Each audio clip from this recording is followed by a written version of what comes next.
الحمد لله رب العالمين، والصلاة والسلام على سيد الأنبياء والمرسلين وعلى آله وصحبه أجمعين، أما بعد. أعوذ بالله من الشيطان الرجيم. بسم الله الرحمن الرحيم. يا أيها الذين آمنوا كتب عليكم الصيام كما كتب على الذين من قبلكم لعلكم تتقون. محترم سامعین اسلامی بھائی، رمضان کے روزوں کی بہت بڑی فضیلت ہے. محترم سامعین، اس کائنات کے اندر، اس روئے زمین پر بہت سے لوگ روزہ تو رکھتے ہیں، بظاہر ہمیں اور آپ کو روزے دار مانتے ہیں، لیکن حقیقی معنوں میں اگر دیکھا جائے تو ان کو صرف اور صرف بھوک اور پیاس کی شدت، اس کی تکلیف، اس کی پریشانی محسوس ہوتی ہے. محترم سامعین، ہمیں روزے کی حالت میں کیا کرنا چاہیے اور کیا نہیں کرنا چاہیے، ان تمام باتوں کا ہمیں دھیان رکھنا چاہیے. ان تمام باتوں کے بارے میں غور و فکر کرنا چاہیے. اللہ کے رسول صلی اللہ علیہ وسلم حدیث ہے، بخاری کی حدیث، اللہ کے رسول صلی اللہ علیہ وسلم نے فرمایا: من لم يدع قول الزور والعمل به فليس لله حاجة في أن يدع طعامه وشرابه. جو شخص روزے کی حالت میں، جو بندہ روزے کی حالت میں جھوٹ بولنا اور غلط کام کرنا نہ چھوڑے تو ایسے شخص کو کوئی ضرورت نہیں ہے اپنا کھانا پینا چھوڑ دے. معلوم یہ ہوا کہ انسان کو روزہ رکھنے کے ساتھ ساتھ اپنی زبان کو بھی کنٹرول کرنا چاہیے، اپنی زبان کی بھی حفاظت کرنی چاہیے. اور اللہ کے رسول صلی اللہ علیہ وسلم نے فرمایا کہ روزہ ارکان اسلام میں سے ایک مہم رکن ہے. روزے کا مطلب ہی ہوتا ہے رک جانا، باز رہنا، ٹھہر جانا. فجر سے لے کر مغرب تک ہر اس چیز کا استعمال کرنا، بولنا، کھانا، پینا، اور شریعت اسلامیہ نے جن چیزوں سے روکا ہے ان تمام چیزوں سے رک جانا، اسی کا نام روزہ ہے.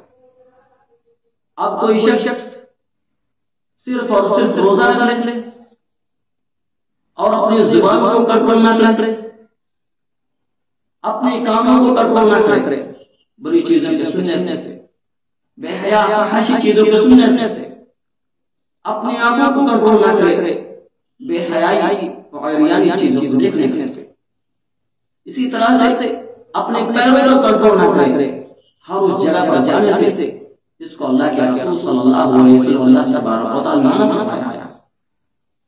گویا کہ ہمیں اور آپ کو روزہ رکھنے کے بعد ہر اس چیز سے رک جانا ہے، ٹھہر جانا ہے، باز رہ جانا ہے. محترم سامعین، روزے کا مطلب یہی ہوتا ہے. لیکن آج ہمارے بھائی روزہ بھی رکھتے ہیں، طرح طرح کے جھوٹ بولتے ہیں، مذاق میں جھوٹ بول دیتے ہیں. روزہ بھی رکھتے ہیں، اپنی زبان سے دوسروں کے دلوں کو چھلنی کرتے پھرتے ہوئے ہیں. محترم سامعین، روزہ رکھتے ہیں، اپنے ہاتھوں سے دوسروں پر ظلم کرتے ہیں. ہمیں اور آپ کو اس رمضان مبارک کے مہینے میں ان تمام چیزوں سے رکنا ہوگا اگر ہمیں اور آپ کو اللہ تبارک و تعالیٰ کی رضا چاہیے، اگر ہمیں اور آپ کو اللہ تبارک و تعالیٰ کا رحم و کرم چاہیے. محترم سامعین، روزہ کتنی عظیم نعمت ہے کہ اللہ تبارک و تعالیٰ نے اس کو ڈھال بنایا ہے. محترم سامعین، ایک ڈھال تو وہ ہوتا ہے جو میدان جنگ میں دشمن کی وار سے بچنے کے لیے انسان اس کی حفاظت کے لیے اپنے لیے استعمال کرتا ہے، دشمن کے سر سے محفوظ رکھنے کے لیے. محترم سامعین، لیکن روزہ کے مختلف ڈھال ہیں، مختلف پرپس ہیں. جو شخص روزہ رکھ لیتا ہے وہ گناہوں سے بچ جاتا ہے، گناہوں سے ڈال ہے. جو شخص روزہ رکھ لیتا ہے شیطان کو ورغلاتا نہیں ہے، شیطان کی وسوسے کا ڈال ہے۔ جو شخص روزہ رکھ لیتا ہے اللہ تبارک و تعالیٰ کا عذاب اس تک پہنچ نہیں سکتا۔ اللہ تبارک و تعالیٰ کے عذاب کے سامنے روزہ ڈھال ہے۔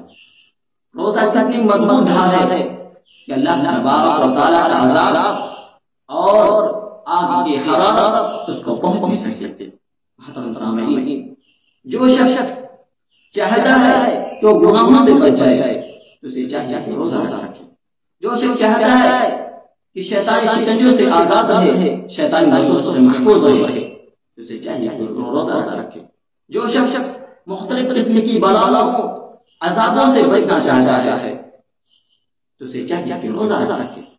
جو شخص قیامت کے دن جہنم کی آگ سے بچنا چاہتا ہے تو اسے چاہیے کہ روزہ رکھے۔ محترم سامعین، روزے کی بہت بڑی فضیلت ہے۔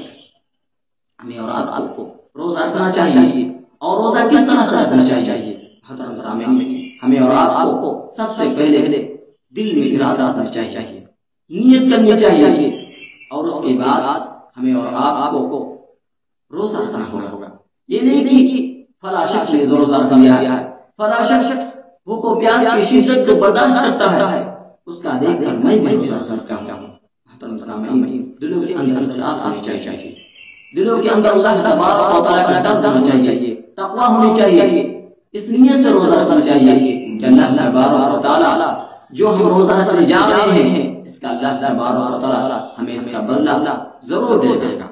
محترم سامعین، اللہ کے نبی صلی اللہ علیہ وسلم حدیث ہے من صام رمضان ایمانا واحتسابا غفر له ما تقدم من ذنبه، کہ جس نے رمضان مبارک کے مکمل روزے ایمان کے ساتھ حصول ثواب کی نیت سے رمضان مبارک کے مکمل روزے رکھے تو اللہ تبارک و تعالی اس کو کبھی اجر سے ضائع نہیں کرے گا، اور اللہ تبارک و تعالی اس کے تمام پچھلے گناہ معاف کر دے گا۔